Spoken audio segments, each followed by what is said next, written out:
Welcome back, everybody, to this week's episode of the JMO podcast. I am your producer, Taylor Michaels, and on this episode, I get a chance to sit down with a guy that's been fishing professional walleye tournaments since he was 19 years old.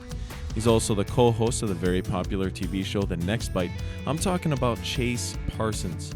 Now, Chase is one of the nicest guys I've met in this industry, and the unique qualities to his story of how he came up in the industry offer a lot of things that people might be able to relate to, but definitely learn from. I'm very lucky to have him on this week's podcast. The JMO podcast is sponsored by Long Haul Trucking. Long Haul Trucking is looking for skilled professional CDL drivers to join their team. Long Haul values their drivers and shippers like nobody else. Their employee-owned ESOP structure has them leading the industry in pay and benefits, geared towards long-term success and growth for company drivers and owner-operators. Long Haul is a people-first company, and it shows. They take pride in giving their drivers an opportunity to have a fulfilling career, along with a healthy, happy life on the home front. If you're a professional CDL driver, get a hold of Long Haul at 1-800-255-5153 or look them up online at longhaultrucking.com. Long Haul, running on the power of promises kept. Chase, I'll just have you introduce yourself. Where are you from? What's your home body of water? And who are you? Yeah, thanks for having me, man. I mean, like you said, Chase Parsons, probably a lot of anglers around the country have heard the last name many, many times. My father's Gary Parsons, uncle's Keith Kavajecz. Been in the fishing industry pretty much full-time since I've been 19, so I've been in it for 16 years full-time now. I'm one of the vets, even though I'm still one of the young guys too. So it's just been it's been a cool run. I mean, I'm very fortunate to be able to make a living doing what I love to do and go fishing, fish some tournaments. We have the Next Bite TV show as well too. So it's been a pretty cool ride from the Green Bay area. So go Packers! Huge Packer fan, huge. The last 2 years has been a little rough, but I think we'll turn it around here a little bit. Yeah, maybe. We've pretty much got the whole NFC North covered in our camp, so nobody gets off too easy. But yeah, so you mentioned you got the Next Bite TV show, and you fish the NWT. There must be a little bit of difference there sometimes. Do you prefer when you're filming Next Bite? Do you wish you were pre-fishing for a tournament or vice versa? What's that like? Yeah, I mean it's a little interesting. I mean, really, I have a great time shooting the shows. I really do. There's not a ton of pressure. If we need a few days to catch fish, you got it. Obviously barring terrible weather, which we see. It seems like when you have a video camera out there, it's going to be a train wreck when it comes to Mother Nature. So I'm very used to that. But, yeah, I mean, throughout the entire industry, I would still say that the main reason I got into it was the competitive edge. And like you said, still fish the Cabela's National Walleye Tour. Always have fished the highest level tour since I've been 19, and it's just something where it kind of takes away and it almost puts me back kind of into high school days when I used to play a lot of golf and basketball and things like that, and just keeps that competitive drive going. I'll be honest with you. I mean, most people are probably pretty familiar with how walleye guys kind of have a little bit of team in tournaments. We team up with a few guys to cover the body of water. And my old man and uncle, they're two of my best friends, but I fish against them. So it's pretty cool. And then my buddy Tom Kimos, actually from the Milwaukee area too. He's my roommate. And we have, a little competition amongst the four of us, but have a lot of friends in the events. And it's just kind of a way for us to, have bragging rights, which is a pretty cool deal. Yeah, that's very cool. I mean, talk a little bit about that tournament setup. How, a lot of guys network and work together, but on tournament day, you're in your own boat. Talk about the structure of the NWT for anybody that's not familiar. You got co-anglers, you got this and that, and pre-fishing and weigh-ins. Like what, take us through, some of that. Yeah, I mean, it's the Cabela's National Walleye Tour is basically a pro-am, and which means there's a captain of the boat, which would be the professional, and then just basically local people, anglers that just don't want to be on the pro side, a lot of different reasons. They can sign up as a co-angler to basically learn and go out 2 days of the tournament, 3 days in the championship with a professional, a guy that travels all over the country to do it. So it's one of those situations that can be pretty interesting because the co-anglers that we have in our boats while we're competing for money and for our livelihood can range anywhere from someone learning how to fish or all the way up to a person that is physically capable and mentally capable of being in the driver's seat as well too. Whether it's finances, whether it's just time off, a lot of different reasons that some very phenomenal anglers can't do it. So it's kind of a random draw in that part of things. So it really kind of comes into as you grow in the industry and fish tournaments like this, we almost become teachers. For someone that is just really learning how to do things, the professional angler, the quicker that you can teach an angler that's new to a technique how to catch fish that way, the better, because our weight at the end of the day is boat weight. So if you're pitching jigs, obviously I'm going to be pitching off the front of the boat or wherever in the boat, and your co-angler, if he catches them, that counts for you as well too. So it's really a team deal, which is kind of cool. Bass does it a little bit different way in all their tours where they have co-anglers, but the weights are separate. And so it's just a different avenue that we use, but really a pretty cool deal. I mean, the pre-fishing is a great time. I mean, like I said, a lot of guys team up. We have 4 guys, a lot of teams, and I'll say team in quotations basically because there's different setups between all the teams out there.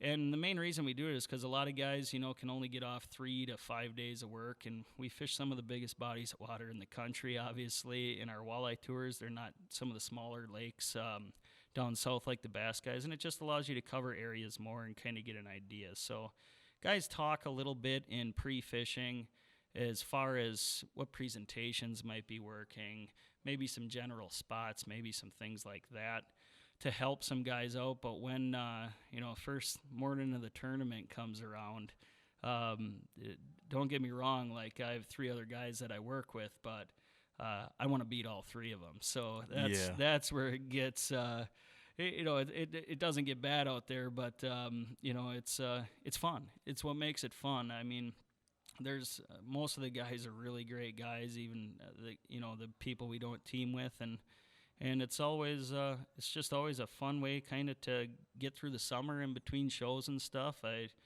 still think right now doing this for as long as I have, that the tournament end of things is the most fun. I mean, and the cool thing is all the bodies of water that we fish, I've fished so many times in the past that we kind of have an idea of what's going to go down, and you just learn a little bit something more each time you're on a specific body of water.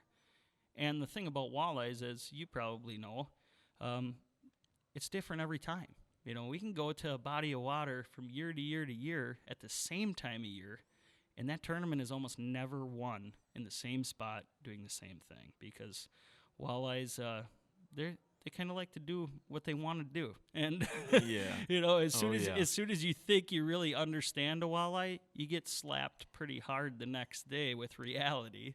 And, you kind of got to start over. So it's been fun to do that for a long, long time. I bet. So you said you went pro at 19? 19, yes. Yep.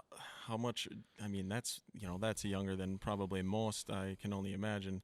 How much tournament experience did you have before that? You obviously came up real quick, but I bet you there was maybe a few humbling experiences. You talk about co-anglers. I mean, you're 19 years old. Yeah. You probably had some co-anglers that were older than you. Oh, yeah. Well, I still have a lot of co-anglers that are older than me right now, actually. So, I mean, it was, it was just one of those deals.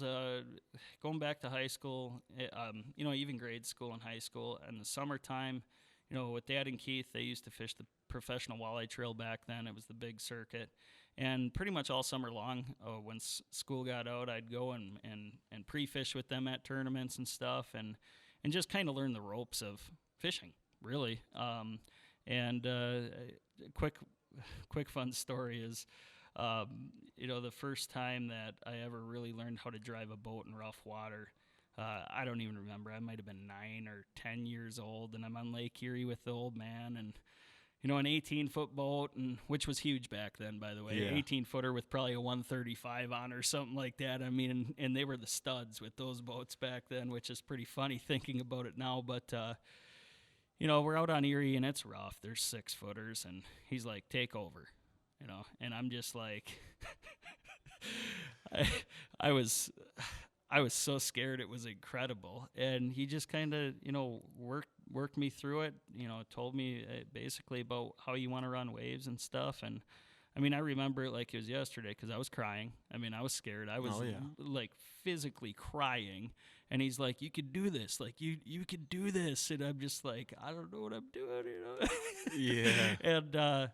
And so that's where I learned from that. And, he'd make me always load the boat on the trailer and 40-mile-an-hour winds out in the Dakotas and stuff when I was 10 years old, roughly. And I just kind of learned that way and fished some team tournaments with the old man back, early high school years and stuff like that. And then I got really big into golf through high school. Played a lot of golf. Actually, right after high school, played in some mini tours and stuff around the country. And started having shoulder problems when I was 18 already, and I came home the first Christmas after high school, and I'm like, "Can I start fishing, Dad?" Yeah, and the universe was telling you it's time to start fishing. Yeah, he looked at me, and he's like, "Nope." And I'm like, "Well, what do you mean, no?" He's like, "Here's the deal." And, it was one of the things when I came, like you said, at 19, which is insanely young for our world. I came on, and there was a lot of talk about, he's getting this spoon handed to him, he's getting this, he's getting that. And my goal really when that happened, I understood that was going to come with it. I mean, he's obviously one of the most successful walleye anglers to ever live. And the goal was he forced me and pushed me to take marketing courses, take public speaking courses, make sure that when it came down to it that I was able to handle myself rather than him babysitting me through the process. So it was a great learning experience. And when I started at 19, it was I was scared to death in the first tournament.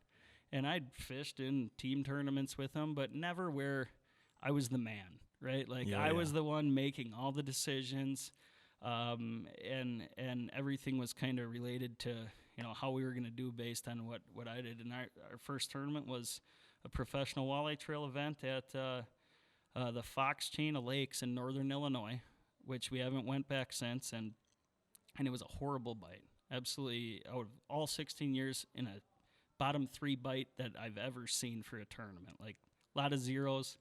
Ended up, I think there was like 135 boats in it, and took 127th place. And so driving home, wasn't that long of a drive home from that tournament, but I spent about 4 hours wondering what in the heck I really got into. You know what I mean? Like instantly with my first event, I'm 19, I'm nervous as heck, fishing against a lot of guys that are 2.5 times older than me, guys who've done it, basically fished at the top level tournaments for as long as I've been born. I knew I knew how to fish, but it was kind of a different world, and just calmed myself down and ended up, I think I cashed checks and in 9 of the next 10 tournaments. And actually my rookie year, I took second in the world championship for the professional walleye trail. Lost right at the end to the last guy that weighed in. So still a title that has eluded me, world championship. Okay. And I almost got it when I was 19. I was about 1.5 pounds off. So it's been a crazy ride. It's tough to even remember that long ago because it's not just tournaments, it's not just TV shows, it's just a whirlwind of sports shows, and you get it. I mean, you're gone from your family a lot, and luckily my wife, she's been dating me since I've been a junior, so she's been along for the whole ride. She understands the process, and it's a pretty cool deal. I'm a pretty lucky guy. That's important, isn't it? Yeah, it really is. I mean, there's a dark side to what we do as well, too. Just being gone from home, I mean, I'll just say it what it is. There's a lot of marriages that haven't lasted because of the time away that it takes, and it's important to have a good, support base back home, and I've been lucky enough to have that, and I got 2 young boys now that that are starting to like fishing. I mean, don't get me wrong, I'm pushing them the route of, becoming a doctor like my sister is, like their aunt is, Yeah. But we'll see what happens there. It's good, but yeah, you got to have it. Really, the key is to jump into it at the top level.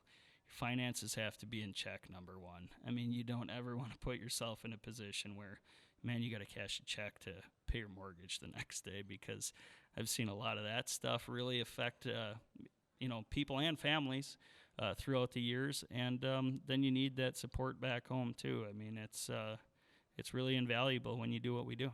Yeah. I mean, it's, maybe, on TV or, looking on social media nowadays, it's, this can't get said enough that, there is definitely, if you're not in it, there's definitely a different side to it, a business side to it. You might say you get behind the curtain, and it's, kudos to all the cool wives and kids out there. And yeah, I mean, it's a lot different when you're in the industry than what it kind of looks like from the outside looking in, like you said. I mean, I still got buddies and, buddies that I've had since high school. They're like, oh, it must be so awesome to fish for a living. And I'm like, it is. Like, I'm a lucky man, but it's not exactly what you think it is. We fish a few tournaments, the TV shows, but there's a lot of work with sponsors and things like that, which I enjoy, but it's not always going out fishing. I mean, people think that I go fishing every day. I don't go fishing every day. People think that when I'm home in between tournaments, I go fun fishing.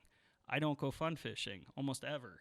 I try to get the boys out for a few days when I'm around to do that, but honestly, when I'm home, it's as much as I can make it. It's family time. We're doing something else. My kids are starting to get in sports and in karate and stuff, and going through all that stuff. It's just one of those things. I used to fish a lot more than I do now, and but I still get to fish enough. I mean, it's pretty cool. Yeah. I mean, God, looking at, you got 2 young boys. Do you have any siblings? Just the one sister I okay. have. Yeah. So, at what age did you realize, your dad was, more than just, your average fisherman dad that goes out fishing, and what was that? I mean, times have changed since then too. I mean, you're young in the field, but you're a veteran, the technology and stuff, kids coming up nowadays, what are your kids going to experience different than you did growing up? Oh, I mean, number one, it's just crazy. Like, growing up, I mean, like, at the age that I realized that, he's, been successful and it's something that I could maybe follow in his footsteps, I still don't believe it to this day. I mean, the running joke, and we still say it all the time, is when I was young and, they'd be, maybe him and Keith would be giving seminars at a big sports show or something, and people that really followed, the walleye tournaments and stuff like that back then would be like, your dad's Gary Parsons? And my comment was always, yeah, he's just a fisherman, and really you still, when you look at it, that's what we all are. We're just fishermen. The thing about TV and things like that is it speeds up your promotion capabilities, all that type of stuff. So, yeah, a guy like Dad and Keith and myself, if you watch our show, we're well known more, but we're still just fishermen. I mean, I would never in a million years say that any of the 3 of us are celebrities. I'm not like that at all. I'll talk to everyone. I mean, it's a weird deal, but really, growing up, it was just kind of always a joke. I mean, yeah, Dad's a fisherman. He's a fisherman, and now I'm kind of to that point where my boys are like, yeah, they'll go to school and they'll ask what their parents do for a living, and they'll be like, well, my dad's a fisherman, and I'm sure everyone probably just laughs because they don't understand it, right? Like, if you don't follow the industry, he's a fisherman, so they're thinking, okay, well, maybe he guides, maybe he's just. At best, he just wants to go fishing. They all think their dad's a fisherman. Yeah. So it's a cool deal, but like I said, my boys, maybe there'll be an opportunity. I will be just like Dad if they get to the point where they feel like they want it to make this industry their career. I'll give them all the help they can, but it was really important for me early on to kind of go by myself. I mean, literally after the first year I fished professionally, I negotiate all my sponsorships myself. I don't want Dad and Keith or whoever, just because of who they are, to go in and explain to a company, what I can do. I want to be the guy that has done that, and I've been like that for the whole career. No, unfortunately, our interview got cut off due to some technical difficulties that I wasn't able to identify until it was too late and Chase was already out the door. But I tell you what, it was a great conversation, a great interview with Chase, and you don't get a chance to sit down with Chase all the time. The guy's on the go, he's on the move, just like everybody else in this industry. And the majority of the conversation that I did have, I wanted to make sure I produced for everybody to hear. Chase, you're a great guy. Thanks for your time. We'll get you down the road for sure to finish this conversation and much more. You can find Chase online and Instagram at Chase Parsons Fishing. He's on Facebook, Chase Parsons. And you can find episodes of the Next Bite TV on YouTube as well. So go check all that stuff out. Chase is a great guy, a great communicator, a pillar in this industry, and he's going to continue to be so for a long time.